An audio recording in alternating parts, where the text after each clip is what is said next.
Hello dears, I am Varun Agarwal and this is channel learning cafe. हमने अपने last video में आपसे डिस्कस किया था कि हमारा जो बेसिक मोटो है इस चैनल का, केमिस्ट्री के कॉन्सेप्ट्स को बिल्डअप करना और जो हमारे कॉम्पिटिटिव एग्जाम्स में आए हुए क्वेश्चंस हैं उस पर फोकस करना और उनको कॉमनली वे से सॉल्व करना। देखिए, आपको नो डाउट आपको नॉलेज का जो आपके यूट्यूब के ऊपर नॉलेज का जो एक ओशन है वो इनफाइनाइट है। आप एक सिंगल टॉपिक को लेकर ना जाने कितनी नंबर ऑफ वीडियोस आप आराम से इजीली फाइंड आउट कर सकते हैं। बट यहां पर हम थोड़ा सा उन सबसे डिफरेंट मोड में काम करेंगे। हम एक केमिस्ट्री के कॉन्सेप्ट को शुरू करेंगे, उस पर डिस्कस करेंगे एंड फिर जो हमारे ईयर्स के जो प्रीवियस ईयर के क्वेश्चंस है उनको सॉल्व करेंगे। केवल सॉल्व नहीं करेंगे, जब एक क्वेश्चंस हमारे मन में आता है तो एक कॉमनली बच्चों के मन में क्या क्या थॉट्स चलते हैं, क्या अटेम्प्ट हो सकते हैं, क्या गलतियां हो सकती हैं, उन सब गलतियों को पुट कर करके और जिसकी वजह से आंसर्स नहीं आते हैं उन सबको सीख कर ही आगे बढ़ेंगे। क्योंकि किसी भी चीज की शुरुआत गलतियों से ही होती है। कई बार स्टूडेंट्स या कोई भी पर्सन गलतियों की वजह से अपने कंटेंट को स्किप कर देता है कि शायद ये उससे अब नहीं होगा, बट एग्जैक्टली ऐसा नहीं होता। ऐसा नहीं होता। गलतियों से ही शुरुआत होती है और वो धीरे धीरे गलतियां ही धीरे धीरे वो सही होना शुरू करती है। हमने लास्ट लेक्चर में केमिस्ट्री के बिल्कुल बेसिक केमिकल रिएक्शंस के बारे में डिस्कस किया था और कौन कौन से पैरामीटर्स उसको अफेक्टेड करते हैं, इन सब चीजों के बारे में डिस्कस किया था। आज के इस लेक्चर्स में मैंने आपको बताया था कि जो केमिकल रिएक्शन है, कोई भी केमिकल जो रिएक्शन है is affected by many parameters. Okay, like जैसे phases of reactants, concentration of reactants,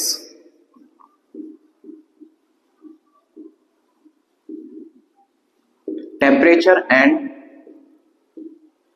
pressure. Okay, तो आज के इस वीडियो में हम बेसिकली इस सब टॉपिक हालांकि अब डिस्कस करेंगे। आज के इस वीडियो में हम फेजेस को समझते हैं कि फेज का मतलब क्या होता है और इनकी स्टडी करना क्यों जरूरी है। इन सब बेसिक टॉपिक को आज डिस्कस करेंगे। ओके, सो द बेसिकली हमारा जो बेसिक जो प्रोसेस है वो स्लो चलेगा थोड़ा सा, लेकिन कॉन्सेप्ट को हम जितना हो सकता है डीपली लेवल पे उनको समझाने की कोशिश करेंगे। ओके, सो तो बेसिकली दो फेजेस ऑफ हम फेजेस के बारे में आज हम डिस्कस करेंगे कि फेजेस का मतलब क्या होता है। देखिए, फेजेस का मतलब क्या होता है कि रिएक्टेंट किस फेज में अवेलेबल है। हम जनरली यहाँ पर 4 काइंड ऑफ फेजेस की स्टडी करते हैं। 4 फेजेस का मतलब है कि वो 4 फेजेस का मतलब ये है, क्या वो सॉलिड फेज है, दूसरा लिक्विड फेज है, थर्ड एक्वस फेज है,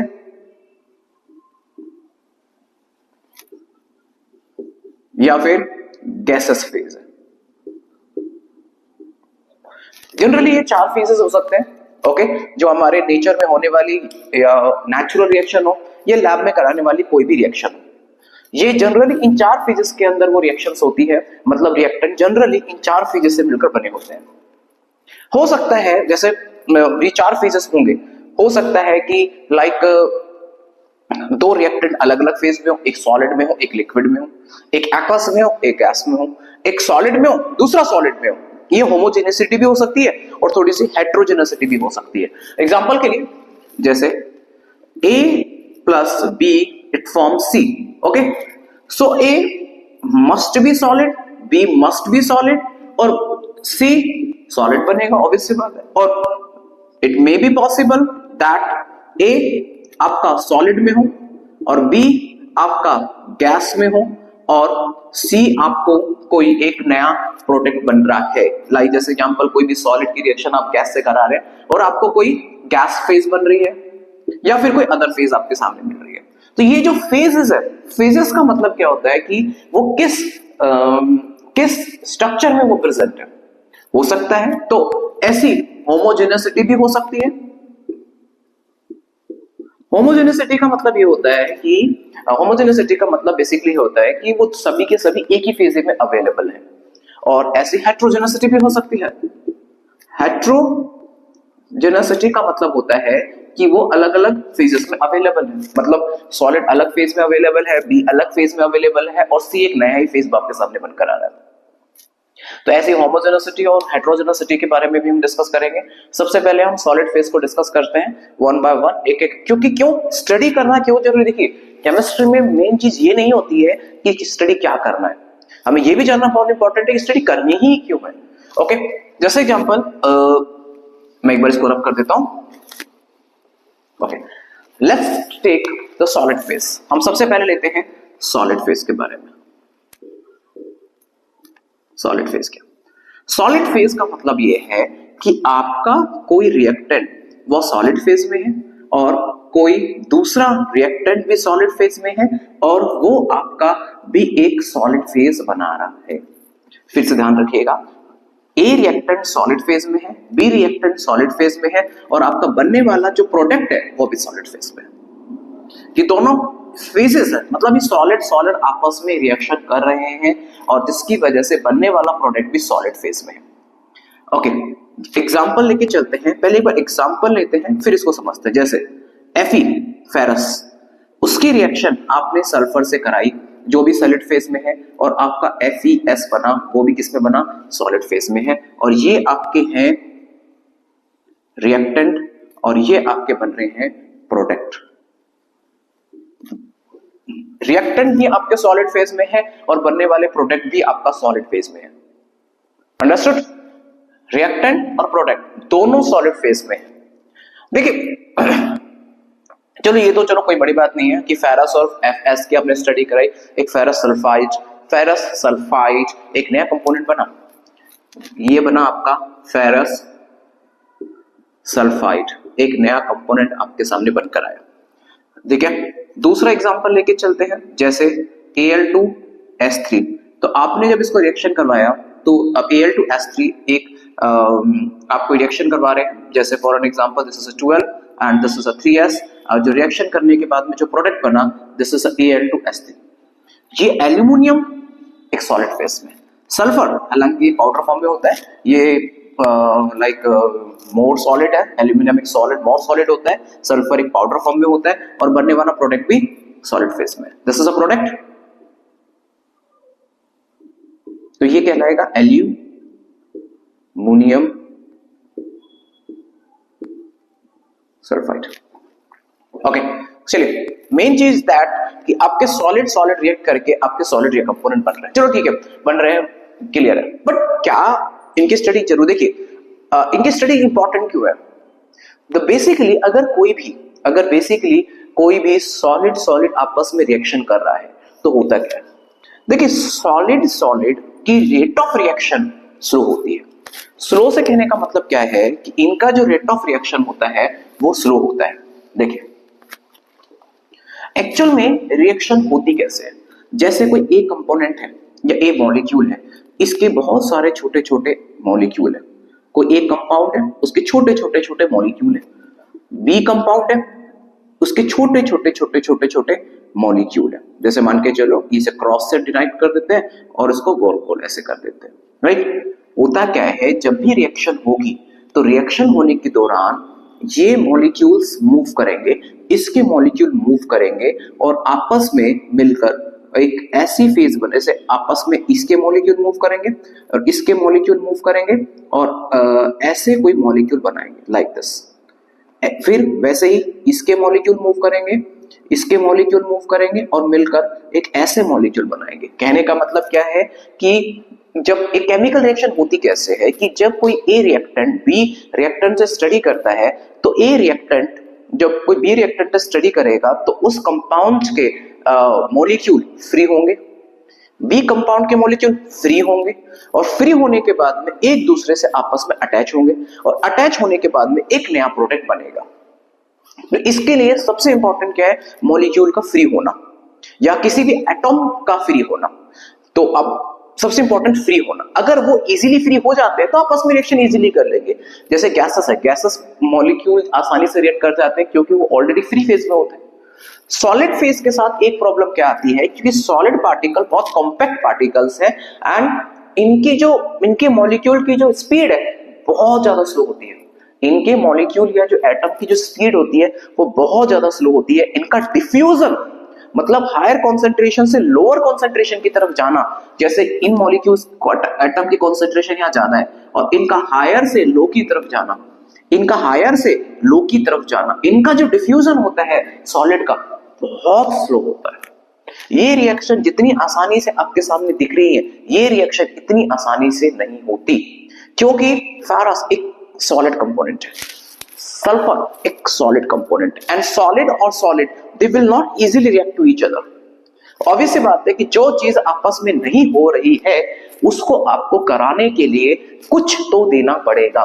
इसका मतलब यह है कि जैसे कि फेरस आपके मॉलिक्यूल है, ये सल्फर के मॉलिक्यूल है, इनमें कोई मूवमेंट ही नहीं है क्योंकि तो सॉलिड फेज में मॉलिक्यूल इतने टाइटली पैक है, इनके जो मॉलिक्यूल के बीच में इतना एक अट्रैक्शन फोर्स इनके बीच में है जिसकी वजह से एक कॉम्पैक्ट स्ट्रक्चर बन जाता है। अगर आप चाहते हैं कि इसके मॉलिक्यूल निकलकर और इसके मॉलिक्यूल निकलकर आपस में रिएक्ट करें, आप चाहते हैं तो इनको थोड़ी सी हीट देनी पड़ती है। कहने का मतलब क्या है, इनको थोड़ी सी हीट देनी पड़ती है और हीट देने के बावजूद जब आप इनको थोड़ा सा हीट देते हैं, मेल्ट करते हैं, तो मेल्टिंग के बावजूद मेल्ट करते हैं जब जाकर इनके मॉलिक्यूल्स में थोड़ा सा मूवमेंट आता है और मूवमेंट की वजह से ये मॉलिक्यूल आपस में मिलना शुरू करते हैं। तो सबसे इंपॉर्टेंट क्या है कि जो भी सॉलिड फेज की रिएक्टेंट है, जैसे एग्जांपल जैसे कोई भी जो सॉलिड फेज की रिएक्टेंट है उनमें जो रिएक्शन होती है वो पहली बात स्लो रेट पर होती है, स्लो रेट पर होती है। Okay, second point, reaction slow rate पर होती है। ऑब्वियस सी बात है, बिना टेम्परेचर और बिना प्रेशर के तो रिएक्ट नहीं करने वाले। आपने इनको रख दिया, इनको क्या रूम टेम्परेचर का मतलब है कि आपने एक जगह सल्फर लिया, एक जगह आपने एक टेस्ट ट्यूब ली, टेस्ट ट्यूब में आपने थोड़ा सल्फर डाल दिया, थोड़ा सा आपने उसमें फेरस डाल दिया और देख रहे हैं कब होगी रिएक्शन। नहीं होगी, रूम टेम्परेचर पे ये रिएक्ट नहीं करेंगे क्योंकि रूम टेम्परेचर पर इनके बीच में इतना अट्रैक्शन फोर्स रहता है जिसकी वजह से इनमें मूवमेंट नहीं हो पाता। तो आपको थोड़ा सा कहीं ना कहीं टेम्परेचर या प्रेशर आपको बढ़ाना पड़ेगा। तो it means these reaction do not occurs at room temperature। ये रिएक्शन रूम टेम्परेचर पर नहीं होती है। अगर ये रिएक्शन रूम टेम्परेचर पे नहीं होती है तो they require higher temperature, they require higher temperature and higher pressure. इनको हाई टेम्परेचर और हाई प्रेशर की जरूरत होती है प्रोडक्ट बनने के लिए। क्योंकि आपको सोचो ना, इनको थोड़ी सी हीट दोगे जब भी तो ये मॉलिक्यूल आपस में रिएक्ट करेंगे, आपस में कोलिजन करेंगे। अदरवाइज बिना हीट दिए ये आपस में रिएक्ट कैसे करेंगे और कैसे ये आपके सामने FeS या फेरस सल्फाइड प्रोडक्ट आपके सामने या फिर एल्यूमिनियम सल्फाइड प्रोडक्ट आपके सामने कैसे बनकर आएगा।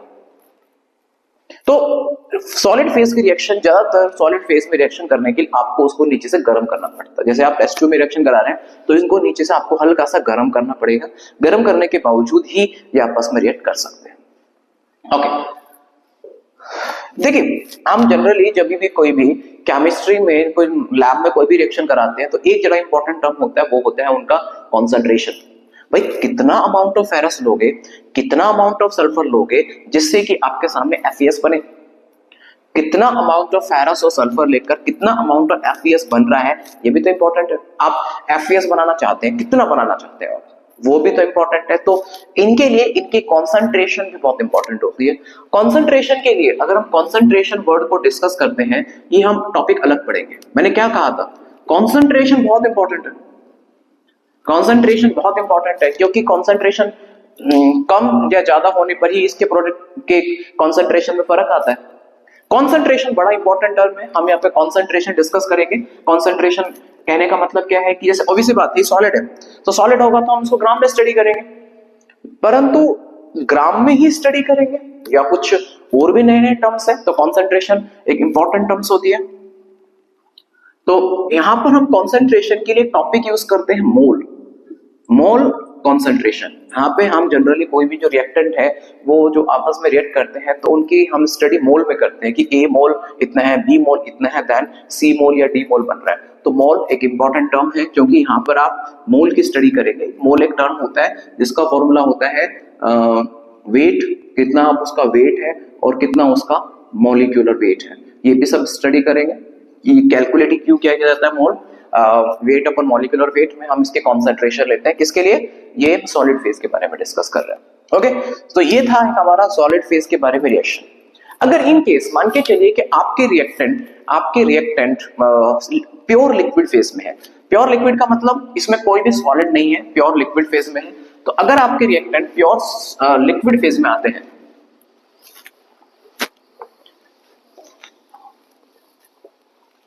Okay,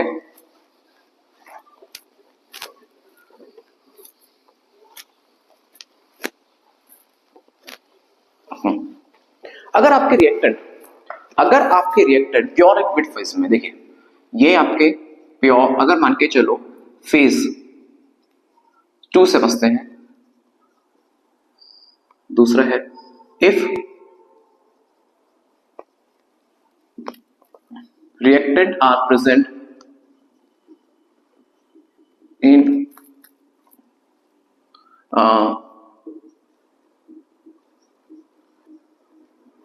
liquid phase. जैसे A प्लस B मिलकर कोई C बना रहा है और ये केवल लिक्विड में है, ये लिक्विड में है, ये लिक्विड में बन रहा है। ओके, कोई लिक्विड रिएक्टेंट है, आपस में रिएक्ट करके लिक्विड बना रहे हैं। हालांकि जैसे फॉर एन एग्जांपल आपने कोई H2 लिया, यहाँ पे कोई पानी ले लिया, ओके, वाटर ले लिया, और यहाँ पर आपने कोई भी इथाइल अल्कोहल ले लिया। इथाइल अल्कोहल होता है C2H5OH, जिसको कहते हैं इथाइल अल्कोहल लिया। तो होगा क्या, ये आपने इथाइल अल्कोहल लिया, तो इथाइल अल्कोहल पानी में अगर आप इथाइल अल्कोहल डालेंगे तो ये तो डिसॉल्व हो जाएगा। तो इट मींस अगर एग्जैक्टली आप लिक्विड की रिएक्शन करा रहे हैं तो लिक्विड रिएक्शन होने से ये दोनों आपस में जाके मिक्सअप कर जाएंगे। तो जब मिक्सअप करेंगे तो इनका एक सॉल्यूशन बनेगा जिसको हम कहेंगे इथाइल अल्कोहल सॉल्यूशन।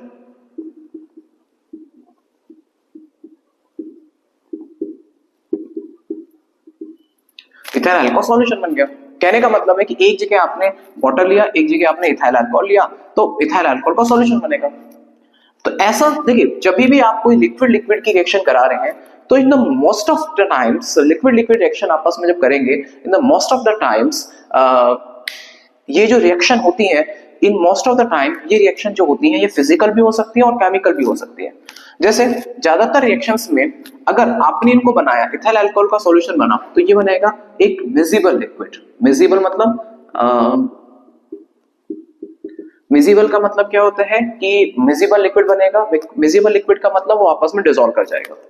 अगर जैसे आपने कोई H2 लिया, ओके, या फिर आपने इसमें ऑयल दे दिया, अब होगा क्या, इनको मिक्सअप करने पे आपका जो ऑयल होगा वो ऊपर चला जाएगा और H2O नीचे चला जाएगा। तो इस टाइप का जो सॉल्यूशन कहलाएगा, इसको बोलेंगे इमिजिबल लिक्विड।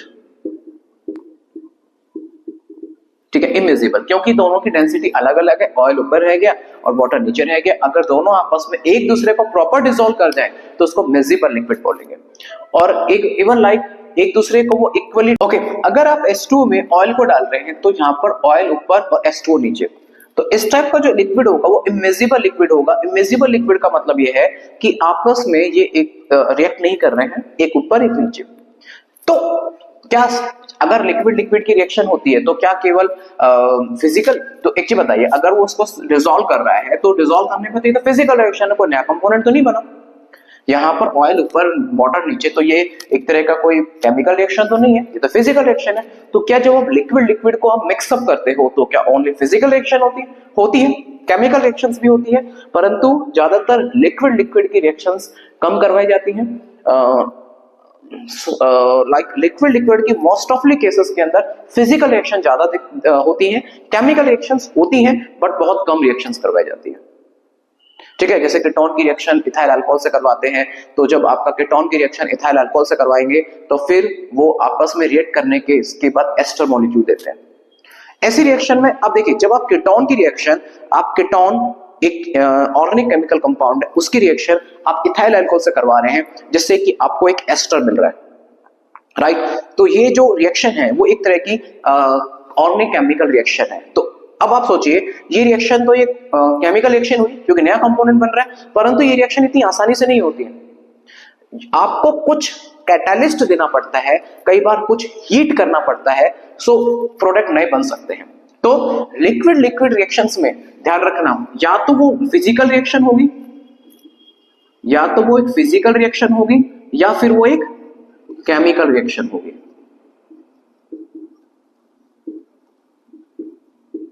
या तो वो एक फिजिकल रिएक्शन होगी या फिर वो एक केमिकल रिएक्शन होगी। हाँ, नो डाउट केमिकल रिएक्शन से स्टडी कम की जाती है, ये कम होती है, और ज्यादातर फिजिकल रिएक्शन ज्यादा होती है। अगर आप इसकी कैरेक्टरिस्टिक्स के बारे में डिस्कस करते हैं तो कैरेक्टरिस्टिक के बारे में अगर आप डिस्कस करें तो कैरेक्टरिस्टिक में तो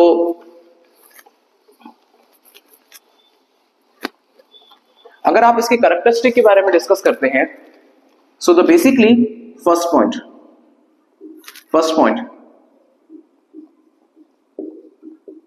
rate of reaction is slightly higher than solid phase reaction. Rate of reaction ज्यादा होगा क्योंकि ये ऑलरेडी किसमें ये लिक्विड फेज में, तो लिक्विड के बीच के मॉलिक्यूल का गैप थोड़ा ज्यादा होता है, इजीली आपस में रिएक्ट कर जाएंगे। परंतु क्यों करेंगे, मेन चीज है ना कि लिक्विड लिक्विड के मॉलिक्यूल है वो रिएक्ट ही क्यों करेंगे। तो कई बार आपको in most of cases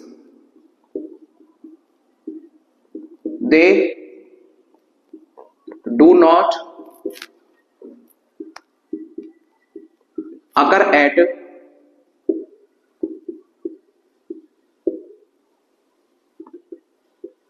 room temperature, require some heat, कई बार हीट की जरूरत होती है, कैटालिस्ट, कोई कैटालिस्ट की जरूरत होगी, या फिर प्रेशर, इनकी जरूरत होती है। मोस्ट ऑफ द केसेस ये बेसिकली रूम टेम्परेचर पे नहीं होते हैं, आपको हीट की जरूरत होगी, कैटालिस्ट की जरूरत होगी, या प्रेशर की। ये अपने आप नहीं होने वाले, कहने का मतलब अपने आप रिएक्शन नहीं होती है। ओके, वैसे तो मोस्ट ऑफ द केसेस के अंदर कुछ ना कुछ तो ऐड करना ही पड़ता है, बट कुछ रिएक्शन अपने आप हो भी जाती है। ओके, तो वैसे भी फिक्स है, अगर आप सॉलिड सॉलिड को रिएक्ट कराएंगे तो प्रोडक्ट लिक्विड ही बनेगा, सॉरी लिक्विड लिक्विड को रिएक्ट कराएंगे तो प्रोडक्ट तो लिक्विड ही बनेगा, सॉलिड सॉलिड को रिएक्ट कराएंगे तो प्रोडक्ट आपका लिक्विड सॉलिड ही बनेगा। जब आप सॉलिड सॉलिड को आपस में रिएक्ट करवा रहे हैं तो बनने वाला प्रोडक्ट नो डाउट आपका लिक्विड ही बनेगा। सॉलिड सॉलिड को रिएक्ट करवा रहे हैं तो बनने वाला प्रोडक्ट नो डाउट सॉलिड ही बनेगा। यहाँ पर हम होमोजेनिसिटी केसेस का डिस्कस कर रहे हैं, हो सकता है कि कुछ केसेस के अंदर हेटेरोजेनिसिटी मिल जाए, मतलब आप कुछ रिएक्शन दो प्रोडक्ट सेम फेज में है, बनने वाला प्रोडक्ट कोई नया फेज में बन रहा है। ओके, कॉन्सेंट्रेशन को डिस्कस करें, कॉन्सेंट्रेशन को हम डिस्कस करें तो कॉन्सेंट्रेशन को, अगर आप कॉन्सेंट्रेशन वर्ड को आप डिस्कस करते हैं तो कॉन्सेंट्रेशन के थ्रू आप इसमें लाइक कॉन्सेंट्रेशन है तो इसमें आप जैसे एग्जांपल आप फॉर एन एग्जांपल आप कोई भी रिएक्शन करा रहे हैं तो इसमें आप मोलरिटी, ओके, नॉर्मलिटी को ले सकते हैं या फिर वॉल्यूम बाय वॉल्यूम। इसके जनरली इसका ज्यादातर हम भी यूज काफी जगह किया जाता है, वॉल्यूम बाय वॉल्यूम। कितना वॉल्यूम आपका, फॉर एन एग्जांपल HCl की रिएक्शन आप किसी दूसरे किसी भी लिक्विड फेज में करवा रहे हैं, दूसरे किसी साथ करवा रहे हैं, तो HCl कितना है, कितने वाटर में उसको मिलाया गया है, जब जाकर उसका एक सॉल्यूशन तैयार हुआ है तो कितना HCl है, कितना वॉल्यूम मिक्स किया गया है, दोनों को मिलाकर एक नया कंपोनेंट तैयार किया जाता है। ओके, तो इस तरह के भी बेसिक कॉन्सेप्ट्स होते हैं। तो यहाँ पर हमने जो देखा बेसिकली लिक्विड फेजेस के अंदर और सॉलिड फेजेस के अंदर ज्यादातर हम जो लैबोरेटरी में जो रिएक्शन करवाते हैं वो एक्वस फेजेस में हम ज्यादा करवाते हैं, क्योंकि अगला जो हम पढ़ेंगे एक्वस फेज, क्योंकि उसमें ज्यादातर हम सॉलिड और लिक्विड, सॉलिड को हल्का सा पानी में मिक्स करके एक नया सॉल्यूशन प्रिपेयर होता है जिसको हम कहते हैं एक्वस फेजेस। कुछ केसेस में स्टडी गैसेस फेजेस में भी होती है कि आपका लाइक स्टडी गैसेस फेज में भी करवाई जाती है कि लाइक कोई भी रिएक्शन, सॉलिड की रिएक्शन कई बार गैसेस से भी कराते हैं, कई बार गैस की रिएक्शन आपस में होती है, तो ऑब्वियस सी बात है गैस की रिएक्शन आपस में करा रहे हैं तो आपका गैस ही एक नया प्रोडक्ट के फॉर्म में आएगा। ओके, सो अभी हम छोटी छोटी वीडियोस बना रहे हैं जिससे कि थोड़ा सा आपको देखना इजी हो। तो आज के लिए इतना ही टॉपिक है जिसमें हमने लिक्विड फेजेस और सॉलिड फेजेस को डिस्कस किया। कल के लेक्चर्स में हम एक्वस फेजेस और हम डिस्कस करेंगे एक्वस फेजेस के बारे में, और एक्वस फेजेस के बाद में अगला हमारा टॉपिक होगा गैसेस फेजेस के बारे में। Okay, so till then thank you so much for watching my video. ये हमारी शुरुआत है, जर्नी थोड़ी बहुत बड़ी है क्योंकि किसी भी चीज की शुरुआत तो आसानी से हो जाती है, परंतु उसका जो एंड रिजल्ट होता है वो इनफाइनाइट तक हो सकता है। चलिए मिलते हैं आपके साथ में फिर एक बार दोबारा एक नए टॉपिक के साथ में। Thank you so much.